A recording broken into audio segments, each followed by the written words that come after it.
வணக்கம். இந்திய அரசாங்கத்தின் அறிவியல் தொழில்நுட்பத்துறை, விக்யான் பிரசார் மற்றும் காரைக்குடி அழகப்பா பல்கலைக்கழகம் இணைந்து வழங்கும் அனுபவம் மூத்த குடிமக்களுக்கான சிறப்பு நிகழ்ச்சிகள். நிகழ்ச்சியின் கருத்தாக்கம் டாக்டர் ஆர். ஸ்ரீதர். ஆலோசனையாளர் மிஸ் கௌசல்யா. நிகழ்ச்சி ஒருங்கிணைப்பாளர் டாக்டர் பாரதி. நேயர்களே, பேராசிரியர் முகமது யாசின் ஐயா அவர்களின் வேளாண் துறை மூலம் அனுபவ ஆராய்ச்சிகளின் தொடர்ச்சியை கேட்டு பயன்பெறுங்கள். அப்போ அந்த மாதிரி நம்ம சாகுபடி முறைகளும் நம்மளுக்கு அவசியமா தேவைப்படும். அப்புறம் சாகுபடி முடிஞ்ச அறுவடை பண்ண பிறகு எப்படி அறுவடை பண்ணணும், அந்த அறுவடை பண்ண பிறகு எப்படி தரம் பிரிக்கணும், தரம் பிரிச்ச பிறகு டிமாண்ட் எங்க இருக்குது, எங்க தேவைப்படுது, எங்க லோக்கல் மார்க்கெட் எது இருக்குது, டிஸ்டன்ட் மார்க்கெட் எங்க இருக்குது, ஃபாரின் எங்க, இந்த மாதிரியான நம்ம முன் யோசனை பண்ணி கரெக்டா பண்ணாக்கா நம்மளுக்கு நிச்சயமா லாபம் கிடைக்கும். நம்ம ரெண்டாவது விவசாயிகள் ரொம்ப ஏழைகள், இந்த நடுத்தரதுங்க இருக்கிறாங்க பாருங்க, தலைவர்கள், அவங்க தான் எதுவுமே செய்யாம அதிகமான காசு. இப்ப பாத்தீங்கன்னா நிறைய எங்க எவ்வளவு விக்குது விலைகள்ன்றது ஆன்லைன்ல கூறாங்க. இப்ப தமிழ்நாடு மற்ற இடத்துல போனீங்கன்னாக்கா இன்னைக்கு சந்தையில ஒரு கிலோ எவ்வளவு வெங்காயம்னாக்கா நீங்க போய் அந்த கடையில தான் தெரிஞ்சுன்னு சொல்லி உங்க மொபைல்ல தெரிஞ்சு அந்த அளவுக்கு வளர்ச்சிகள் அதிகமா இருக்கு. அதெல்லாம் நம்ம கேட்டு தெரிஞ்சுட்டு போனாக்கா இந்த இடைத்தரகர்களுடைய காசை நம்ம குறைச்சி நம்ம இது பண்ணலாம். இது என்னுடைய ஒரு அனுபவத்தை சொல்லுவேன். அதுக்கப்புறம் நான் எம்எஸ்சி முடிச்சுட்டு நான் போகும்போது Pandit Jawaharlal Nehru college of agriculture காரைக்கால்ல ப்ரொஃபஸரா பணியாற்றிட்டு இருக்கும்போது அப்போ என்னுடைய படிப்புல கத்திரி இருக்குது. அதுல இதை தாங்கி உப்புத்தன்மை தாங்கி, ஏன்னா இப்போ கோஸ்டல் ஏரியா பாத்தீங்கன்னா நிறைய கொஞ்சம் உப்பு அதிகமா இருக்கும். பட் கத்திரி ஒரு இன்றைய அவசியமான ஒரு டெய்லி தேவைப்படும். எல்லாரும் காய்கறி சரி, ஹோட்டல் சரி, எல்லாத்துக்கும் அதுலயும் எப்படி தாங்கி வளரக்கூடியதுக்கு அப்படின்னு நான் ஒரு ஆராய்ச்சி தான் நான் எம்எஸ்சில பண்ண, பிஹெச்டில பண்ணேன். பண்ணிட்டு என்ன செஞ்சேன்னா நிறைய ரகங்கள் எனக்கு ICR Indian council of agriculture research, அதுல எங்களுக்கு இந்த ஆராய்ச்சிக்காக எங்களுக்கு 7 லட்சம் 8 லட்சம் ரூபாய் பணம் கொடுத்தாங்க. அந்த பணத்தை வச்சு நாங்கள் நிறைய பண்ணோம், நிறைய கலெக்ட் பண்ணி அதை உப்பை நாங்களே ஏற்படுத்தி பண்ணி எந்த ரகங்கள் தாங்கி வளர்க்கலாம், ரெண்டாவது மகசூல் குறையாம இருக்கும், இந்த ஆராய்ச்சியும் பண்ணி நாங்கள் கொடுத்துருக்கோம். இதை அடுத்து வரவங்க நம்ம பண்ணிருந்தாங்க. அந்த மாதிரியான ஆராய்ச்சிகளை நம்ம பண்ணும்போது எந்தெந்த பகுதி, அதாவது தோட்டக்கலைன்னு நினைச்சீங்கன்னாக்கா தோட்டக்கலை உதாரணமா வாழ போறதுன்னா தோட்டக்கலை பயிர் எல்லாமே அதிக லாபம் தரக்கூடியது, நெல்லோட இருக்கும். அப்படி இருக்கும்போது எல்லாமே தோட்டக்கலை போடலாம்ல. உங்களுக்கு கேட்போம், சார் நீங்க சொல்றீங்க சார் தோட்டக்கலை 3 மடங்கு லாபம் கொடுக்கும், 4 மடங்கு லாபம் கொடுக்கும். அப்படி இருக்கும்போது எல்லாமே தோட்டக்கலை பயிர் செய்யலாம், ஏன் வரல? அந்த கேள்வி எனக்கு கேட்பீங்க. அப்ப இதுக்கு பதில் சொல்ல முடியாது.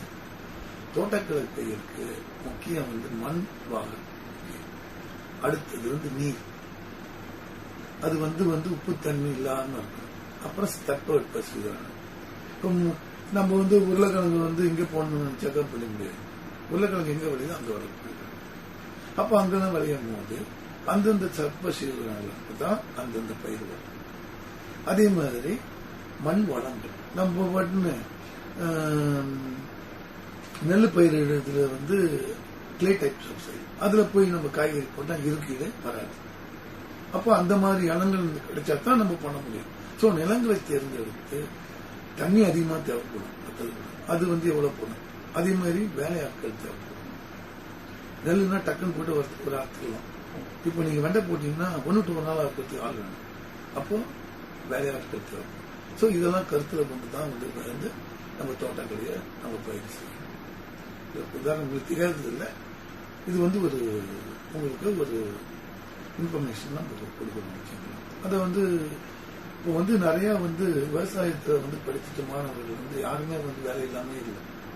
மேல் படிப்பு போறாங்க, ஐஏஎஸ் எழுதுறாங்க, அதே மாதிரி கம்பெனி போறாங்க. ரெண்டாவது அவங்களே வந்து புத்தகம் வாங்கி பயிர் செய்யறாங்க. 20 லட்சம் ரூபாய் மானியம் கொடுக்குறவர்களுக்கு தான் வந்து நேஷனல் லெவலில் கொடுக்குறாங்க.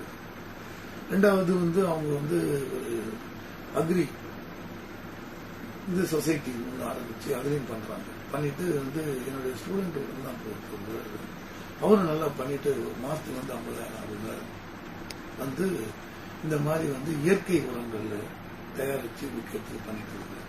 அது வந்து இந்த மாதிரியான வந்து விவசாயத்துல வந்து மாணவர்கள் படித்து சுயதொழில வந்து சம்பாதிச்சு என்னை கூட்டிட்டு போயிடுறது வந்து அங்க பார்த்தா அங்க ஒரு 10 ஏக்கர் வாங்கி நான் வாங்கி வந்து தென்னை போட்டு நல்ல வீரிய தென்னை போட்டு ஒரு தென்னை வந்து கோயம்புத்தூர் மார்க்கெட்ல 25 ரூபா 30 ரூபா. இவர் வந்து 15-20 ரூபா கொடுத்தா கூட அவருக்கு இல்லாம அது நடக்கும்போது வீடு போய் வந்து பப்பாளி போடுவாங்க. இதெல்லாம் பப்பாளி பார்த்தா பயப்படுவாங்க. அதான் லேடிஸ் பார்த்தாங்கன்னா ஐயோ வெப்பம் கரைச்சிடுவாங்க. காய சாப்பிட்டா தான் கரைச்சி பழம் வந்து அது தான் என்சத்து. அப்போ வந்து அதுவும் இப்போ வந்து மார்க்கெட்ல வந்து கிலோ 30 ரூபாய். அது அந்த மாதிரி வந்து விவசாயம் படித்த மாணவர்கள் வந்து மேற்படிப்பு படிக்கிறாங்க, ஆராய்ச்சி பண்றாங்க, சுயதொழில் வச்சிருக்கிறாங்க. இந்த மாதிரி பல விதமான வேலை வாய்ப்புகள் அவங்களுக்கு கிடைக்கிறதுக்கு நிறைய என்னோட அனுபவங்கள் வந்து எங்களுக்கே ஆசிரியர்கள் வந்து தட்டுப்பாடு என் காலேஜுக்கு அப்ளிகேஷன் பட 2 பேர் ஒரு பேர் தான் வராங்க. அப்போ அந்த அளவுக்கு டிமாண்ட். நன்றி சார், உங்க அனுபவத்தை நீங்க அழகா சொன்னீங்க. எங்களுக்கு சில கேள்வி உங்களை பத்தி இன்னும் கொஞ்சம் தெரிஞ்சுக்கணும்னு சார். இப்போ வந்து எல்லாருமே வந்து மாடர்னா கம்ப்யூட்டர் பத்தி படிக்கணும், அதை பத்தி படிக்கணும்னு ஓடிட்டு இருக்கும்போது நீங்க அந்த காலத்திலேயே விவசாயம் சார்ந்த படிப்பை எடுத்திருக்கீங்க. அதுக்கு உங்களுக்கு எப்படி அந்த ஆர்வம் வந்துச்சு விவசாயத்தை பத்தி படிக்கணும் அப்படின்னு? நீங்களே இப்ப சொன்னீங்க விவசாயம் தான் நம்மளோட நாட்டோட முதுகெலும்பு, விவசாயிகளை வந்து நம்ம காப்பாத்தினாதான் நம்ம எல்லாருக்குமே நல்லது அப்படிங்கறது நமக்கு தெரியும், விவசாயத்தை பாதுகாக்கணும்னு. இருந்தாலும் உங்களுக்கு அதுல எப்படி ஒரு ஆர்வம் வந்துச்சு? அதுக்கு யாராவது தூண்டுகோலா இருந்தாங்களா? அதை பத்தி தெரிஞ்சுக்கணும் சார். அதாவது நான் வந்து 75-79 அப்போ வந்து நான் ஜிப்மர் எழுதுனதுனால தான் எனக்கு ஜிப்மருக்கு அப்போ வந்து நாங்களாம் வந்து விளையாட்டுத்தனமா இருந்தோம். அதாவது டாக்டர் படிச்சா பெரிய ஆள் ஆகலாம், இல்லை இன்ஜினியர் படிச்சா பெரிய ஆகலாம், இல்லை வந்து வெட்டினரி டாக்டர் படிச்சா அப்படின்னா அதெல்லாம் எனக்கு ஒன்றுமே தெரியாது வச்சுக்கோங்க. அப்போ நான் ஏதோ சும்மா எழுதிட்டு இப்படி பண்ணிட்டு இருந்தேன். இப்போ வந்து நல்ல மார்க் வாங்கியிருந்தேன் வச்சுங்களா. நான் பிஎஸ்சி பண்ணுறது வந்து டிஸ்டிங்ஷன் வாங்கியிருந்தேன். அப்போ வந்து பாண்டிச்சேரியில் வந்து விவசாய கல்லூரி கிடையாது. விவசாய கல்லூரி அப்போதே கேட்டிருந்தாங்க. ஆனால் இந்த சின்ன ஸ்டேட்டுக்கு ஒரு காலேஜ் தேவையா இல்லையான்ற எல்லாம் பேசப்பட்டு நான் சொல்லுவேன். அந்த காலத்துக்கு முன்னாடி வந்து மினிஸ்டர் வந்து மத்திய மினிஸ்டர் ஜவஹர்லால் இருக்கும்போது நம்மளுக்கு கேள்வி கொடுத்தாங்க. ஃபர்ஸ்ட் கேள்வி பாண்டிச்சேரியில் அதை தான் வந்து கேள்வியை கொடுத்து அதை ஆலோசனை பண்ணி பாண்டிச்சேரி மக்களுக்கு வந்து உபயோகமா இருக்கும் பண்ணது. அதுதான் அப்போ நான் பார்த்துக்கிறேன். போகும்போது அப்படி பண்ணணும் பார்த்துக்கும் போது அப்போ வந்து எஜுகேஷன் டிபார்ட்மெண்ட் மூலியமா தான் நாங்கள் வந்து கோயம்புத்தூருக்கு அப்ளை பண்ணோம். அப்போ வந்து சொன்னாங்க நீங்களும் போடுங்க அப்படின்னும் போது நான் போட்டேன். அப்போ போயிட்டு பார்த்தும்போது சரின்னு இன்டர்வியூக்கெல்லாம் போனேன். போயிட்டு என் ஃப்ரெண்டோட தான் போனோம். நைட்டு போய் தங்கிட்டு பஸ் வேற லேட்டு. ஏன்னா வந்து இங்க வந்து ஒரு பஸ் வந்து மதுரைக்கு வந்து போவோம், இன்னொரு பஸ் கோயம்புத்தூர் போவோம். எப்படியோ ஏறி மாறி போனோம். போயிட்டு காலங்காத்தால போய் ஒரு ரூம் எடுத்து தங்கிட்டு உள்ள நுழையலாம். இன்டர்வியூல பேர் கூப்பிடுறாங்க, டக்குன்னு நான் உள்ள நுழையலாம். இதுதான் வந்து எனக்கு கிடைச்ச அதிர்ஷ்டம். இல்லைன்னா கண்டிப்பா அன்னைக்கு எனக்கு கிடைச்சிருக்கு. நான் லேட்டா போனிருந்தாலும் நான் வந்து டக்குன்னு போய் அந்த கூப்பிடுற நேரத்தில் நுழைஞ்ச உடனே எனக்கு கிடைச்சி. அது கிடைச்ச உடனே ரெண்டாவது நான் வந்து 79 முடிச்ச உடனே நான் பிளான் பீடிங் ஜெனடிக்ஸ் எம்எஸ்சி பண்ணேன். ஒரு செமஸ்டர் முடிச்சேன் வச்சுங்களேன். முடிச்சிட்டு இருக்கும்போது அப்ப பாத்தீங்கன்னாக்கா விவசாயம் படிப்பு 4th இயர் ஃபைனல் இயர் முடிச்சா முடிக்கிறதுக்கு முன்னாடியே அப்பாயின்மெண்ட் ஆர்டர் போயிடும். ஏன்னா அப்போ வந்து கம்மியா தான் இருந்தது. ஒரு காலேஜ் வந்து மதுரையில வந்து எனக்கு வந்து மதுரை அக்ரிகல்ச்சர் காலேஜ் தான் வந்து எனக்கு வந்து சீட்டு கிடைச்சு. எனக்கு தெரியாது மதுரையில் ஒரு காலேஜ் இருக்குன்னு தெரியாது. எனக்கு வீட்டில் வந்து வந்தது உங்களுக்கு அக்ரிகல்ச்சர் கிடைச்சிது. நம்ம தான் கோயம்புத்தூர்ல படிச்சோம்னு சொல்லிட்டு நான் மதுரையில் வந்து பஸ் எடுத்துக்காக ரெடி பண்ணி போயிருக்கிறேன். அப்போ நடுவில் ஒரு காடை காட்டுவாங்க. என்னப்பா மதுரையில் எதுன்னு. ஐயோ மதுரையா அப்பதான் எனக்கே தெரியும் மதுரையில் ஒரு காலேஜ் இருக்குது. அப்ப பாத்தீங்கன்னா அந்த 8 மணிக்கு பஸ் 2 பஸ்ஸும் போகும். ஒன்று மதுரைக்கு, ஒன்று 8 மணிக்கு கோயம்புத்தூர் போகும். அப்புறம் அதை மாற்றி ஏறணும். அங்கேயும் பாத்தீங்கன்னா ரொம்ப வளமான காலேஜ் தான். அதாவது ஒரு 15-20 கிலோமீட்டர் வந்து மதுரைக்கு இல்லாண்டே இருக்கும். அதுவும் வந்து நெல்லாம் நல்லா போடுற ஒரு நல்லா முதல்ல நான் பயந்துட்டே போனேன். அப்புறம் பார்த்தா நல்ல காலேஜ். அங்கேயேதான் நான் வந்து என்னுடைய எம்எஸ்சி ஹார்டிகல்ச்சர் அங்கதான் பண்ணிட்டு கோயம்புத்தூர்ல PhD பண்ணேன். அப்ப அந்த அனுபவம் தான் எனக்கு. ரெண்டாவது அதுக்கப்புறமேட்டு இந்த டக்குன்னு எனக்கு வேலை கிடைச்சிருச்சு. அது படிச்சு முடிச்சுட்டு உடனே வேலை கிடைச்சின்னு சொல்லிட்டு சரி முதல்ல வேலைக்கு போவோம், அப்புறம் எம்எஸ்சி படிக்கலாம்னு என் ஃப்ரெண்டு தான் சொன்னாங்க. சரின்னு சொல்லிட்டு தான் நான் வந்து விவசாயத்துறையில் வந்தேன். அப்போ நான் போடும்போது இன்னொரு அதிர்ஷ்டம் எனக்கு.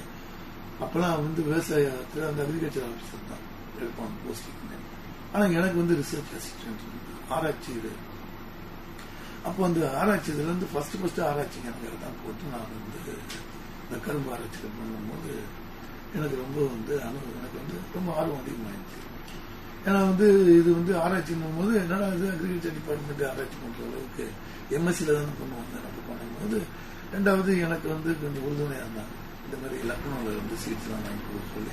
ரெண்டாவது பக்கத்துல வந்து கடலூர் இருந்தனால அங்கேயும் போய் அந்த வேலை பொருள்லாம் வாங்கி போட்டு பண்ணும்போது அந்த ஆர்வம் வந்து தூண்டுதலா இருந்தது. அப்படி இருக்கும்போது பார்க்கும்போது பக்கத்துல வந்து டக்குன்னு அங்கே மாறிடுச்சு. டிரான்ஸ்பர் ஆகி மதுரைப்பட்டு போட்டேன். மதுரைப்பட்டு போகும்போது வந்து பழத்தோட்டம் பார்த்தா ஒரு மாமரம் அது இது நிறைய இருந்தது. அப்போ வந்து பார்த்தோம்னா எனக்கு ரொம்ப பழங்கள் அது இதுன்னு பார்த்து ரோஜா செடி அதெல்லாம் பார்த்தோம்னா எனக்கு ரொம்ப இன்ட்ரெஸ்ட் ஆகுது, மேலே படிக்கணும் அப்படி. அதுக்கப்புறம் நான் என்ன செய்வோம்னாக்கா இப்போதான் வந்து அதெல்லாம் பண்றது இல்லை.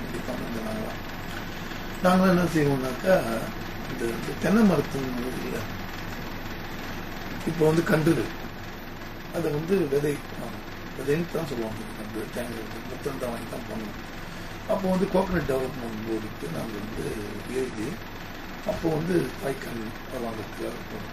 நான் வந்து ஒரு இடத்துல போகும்போது நாங்கள் வந்து கேரளாவில் போய் வாங்கினோம். இன்னொன்று தித்தூர்னு ஒரு அடிக்கடி இந்த கர்நாடகா அசந்துட்டாங்க. ஒவ்வொரு மரமும் பார்த்தீங்கன்னா எவ்வளோ ஹைட்டு தேங்காய் ஒன்றுன்னா அவ்வளோ ஒரு பெருசு. அவ்வளோ அளவுக்கு வந்து அதெல்லாம் நாங்கள் ப்ரொக்யூர் பண்ணி எங்களுக்கு ரொம்ப இன்ட்ரெஸ்டாக. நானே லாரியில் போகலாம் ப்ரொக்யூர் பண்ணுறதுக்கு நாங்கள் லாரி எடுத்துட்டு போய் வாங்கிட்டு வந்தோம். அப்போ அவங்களுக்கு கற்றுக் கொடுப்பாங்க. ஒரு இது வந்து இளநியாக்க வந்தாக்கா வந்து முளைக்காது, அது எப்படி எடுக்கணும் தூக்கி பார்த்தே சொல்லுவாங்க. அதெல்லாம் கற்றுக் கொடுத்து நாங்கள் வந்து இங்கேயே போட்டோம். எங்களுனாக்கா மதுரை போட்டு பழத்தோட்டத்திலே போட்டு எங்களுக்கு பார்த்தீங்கன்னாக்கா குறைஞ்சது 60%, 100க்கு 60 பறிச்சாலே போதும் எங்களுக்கு. ஆனால் நாங்கள் 90 கிட்ட எடுப்போம். ஏன்னா அந்த அளவு வந்து தரமான இது எங்களுக்கு கற்றுக் கொடுத்தோம்னா அதை போட்டு அப்புறம் வந்து விவசாயிகளுக்கு கொடுத்தோம். அப்போ அந்த ஆர்வம் வந்து அதிகமாகிடுச்சு. அப்படி பண்ணும்போது அப்புறம் வந்து social forest government of India வந்து ஒரு ஸ்கீம் கொடுத்தாங்க. 10 மரம் நடுங்க ஃபுல்லாக. அப்போ அந்த மரக்கன்றுகளை வந்து நாங்கள் வந்து இங்கே உற்பத்தி பண்ணி வந்து பாக்கெட்டில் போட்டு நிறைய பண்ணோம். என் கூட ஒரு அலுவலர் இருந்தால் அவர் கூட சேர்ந்து பண்ணி ஆயிரக்கணக்கில் நிறைய உற்பத்தி பண்ணி அதை வந்து மற்ற டிபார்ட்மெண்ட் அக்ரிகல்ச்சர் டிபார்ட்மெண்ட் இல்லாமல் ஸ்கூல்ஸு பிடபிள்யூ டிபார்ட்மெண்ட் இந்த மாதிரி எல்லா இடத்துக்கும் விட்டு அங்கே நடத்துக்கு கொண்டு பண்ணோம். அதுவும் வந்து பார்த்தோம்னா அந்த எனக்கு ஒரு ஆர்வம் பண்ணோம்னா 5 வருஷம் தான் வேலை செஞ்சேன். இப்போ கவர்மெண்ட்ல 5 வருஷம் வேலை செஞ்ச மேல் படிப்புக்கு வந்து அவங்களே சம்பளத்தோடு கொடுப்பாங்க. அதுவும் எனக்கு கிடைச்சி, அதுவும் எனக்கு ஒரு லட்சம் கிடைச்சி கவர்மெண்டினுடைய சேலரியிலே வந்து நான் எம்எஸ்சி ஹார்டிகல்ச்சர் பண்ணேன், PhD தான் பண்ணேன். இது வந்து என்னுடைய ஆர்வம். ரெண்டாவது நான் வந்து ரிட்டையர் ஆகி வந்து அங்கே பையன் ரிட்டையர் ஆகிட்டு அவர் போகிறதுக்கு முன்னாடியே எனக்கு வந்து இந்தியன் போஸ்ட் வந்து நாகர்கோவில் காலேஜ் அங்கே கூப்பிட்டாங்க.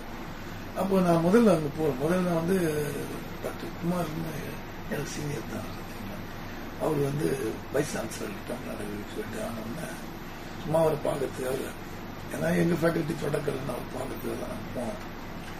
நான் ஒரு தடவை போயிட்டு அவர் கோயம்புத்தூரை பார்த்தோம்னா அவர் சொன்னேன், நீ போடுப்பா, நீ போடு, என்ன ரிட்டையர்ட் பர்சன் நாங்களாம் கேட்டுக்கலாம், நீ போடு அப்படின்னு. நான் போட்ட உடனே மெரிட் எனக்கு கிடைச்சி நான் அந்த கல்லூரியில் வந்து 2.5 வருஷம் 3 வருஷம் வேலை செய்ய முடிஞ்சிங்கன்னா 2.5 வருஷம் போட்டோம்னா அப்போ வந்து சரி மனப்பிளான் வந்து நாங்களும் பார்க்கல. பாண்டிச்சேரி ஆரம்பிக்கிறோம், அவங்களுக்கு தெரியாதா? பாண்டிச்சேரியில் மட்டும் வேலை செய்யக்கூடாதா? நீ மற்ற இடத்துலாம் போய் புதுசா வந்து எல்லாத்தையும் நிர்வகிக்கிற, இங்க பண்ணக்கூடாதுன்னு சொல்லிட்டு சொன்னாங்க. சரி நம்பூர்னு சொல்லிட்டு நேரம் வந்து சரி நான் போனாங்க. என்னுடைய சேர்மனை ஒரு 2 நிமிஷம் தான் என்கிட்ட பேசினாங்க. பேசி 3வது நிமிஷம் வந்து நான் பயணிட்டு இந்தமாரி வாழ்க்கையில வந்து உழைப்பு தான் ரொம்ப முக்கியம். நீங்க உழைச்சீங்கன்னாக்கா, நான் சொல்றது விவசாயத்தில் மட்டும் சொல்றேன், எந்த இதுலையுமே உழைச்சாக்கா நேர்மையான முறையில் உழைக்கணும். நேர்மை ரொம்ப முக்கியம். ஏன்னா நீங்க திருத்தம் போனீங்கன்னாக்கா அது வந்து கட்சியில உங்களுக்கு 100 ரூபாய்க்கு திருத்தம் போனாக்கா 500 ரூபா உங்களுக்கு செலவு பண்ணுறேன். என் வாழ்க்கையில நான் வந்து கவர்மெண்ட் போகலாம் சரி, இந்த எல்லாம் செலவுப்பட மாட்டேன். பட் நேர்மையா இருந்தாக்கா கடவுள் நம்மளுக்கு எல்லாமே நம்மளுக்கு செய்வார். அதுமாதிரி நம்ம வந்து உழைக்கணும், நேர்மையா உழைக்கணும். நல்லபடியா வாழ்றதுக்கு நம்ம உடம்பு தானாக கிடைக்கும். நன்றி சொல். எனக்கு வாய்ப்பு கொடுத்ததுக்கு ரொம்ப நன்றி சொல். வணக்கம். நன்றி சார், உங்க அனுபவங்களை எங்ககிட்ட பகிர்ந்ததுக்காக ரொம்ப நன்றி சார்.